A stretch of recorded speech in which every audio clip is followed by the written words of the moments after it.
കാർത്തിക് വേണോ? വേണ്ട, നെക്സ്റ്റ് വീക്കെൻ്റെ കോമ്പറ്റീഷനാ. ഓ, ഇന്നു മുതല കാർത്തി ജിം ഫ്രീക്സ് ഒക്കെ തുടങ്ങി. ഞാൻ ഡിഗ്രി ഫൈനലിലോട്ടാണ് ജിമ്മിലൊക്കെ പോയി തുടങ്ങിയത്. ആദ്യം വലിയ താല്പര്യമൊന്നും ഉണ്ടായിരുന്നില്ല. പിന്നെ ഇൻസെക്യൂരിറ്റി പ്രോബ്ലം ഉള്ളതുകൊണ്ട് എൻ്റെ കൂട്ടുകാരല്ല അബി, അവനാണ് എന്നെ ജിമ്മിലോട്ട് ഉന്തി തള്ളി കൊണ്ടുപോയിട്ടുണ്ടായിരുന്നത്. ചെറുപ്പം തൊട്ട് അവൻ എന്നെ ഇങ്ങനെ ആക്കിയെടുക്കാൻ ഒരുപാട് കഷ്ടപ്പെട്ടു. പിന്നെ എൻ്റെ ഏറ്റവും വലിയ ഡ്രീം എന്താണെന്നറിയോ? എനിക്ക് മൾട്ടി സ്പെഷ്യലായിട്ടുള്ളൊരു ജിമ്മ് തുടങ്ങണം. അതാണ് എൻ്റെ ഏറ്റവും വലിയ ആഗ്രഹം. ഓ, ദാറ്റ്സ് നൈസ്. എന്നെ പിന്നെ അറിയാലോ. അറിയാം. Social media influencer, motivation speaker, ഭയങ്കര ഫേമസ് അല്ലേ? ചെറുപ്പം മുതൽ എനിക്കും ഈ പറഞ്ഞ ഡിപ്രഷൻ്റെ ചെറിയ കുഴപ്പമൊക്കെ ഉണ്ട്. എൻ്റെ എല്ലാ കാര്യങ്ങളും ചെയ്യണമെങ്കിൽ എനിക്ക് ആരെങ്കിലുമൊക്കെ ഡിപ്പെൻഡ് ചെയ്യണം.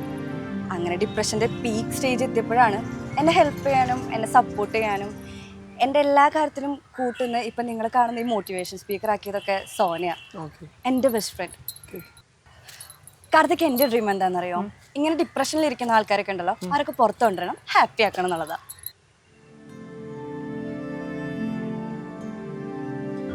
ഒരു പെർഫെക്റ്റ് മാച്ചാല്ലേ? Thank you Sona.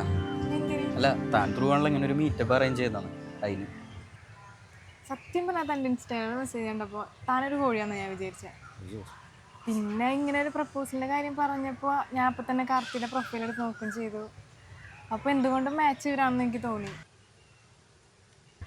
പിന്നെ ഞാൻ അവളുടെ അടുത്തും അവളുടെ ഫാമിലി അടുത്തും കാര്യം പറഞ്ഞു.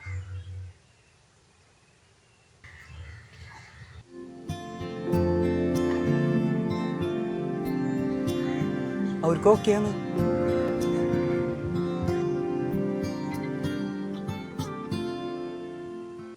ചെറുമൂന നോക്കുകൊണ്ടു വിളറും വെറുമൊരു തൂവൽ കൊണ്ടു മുറിയും ഒരു നേർത്ത പൈതലിൻ്റെ മുഖമേ വിങ്ങിപ്പിടയാതെ നീ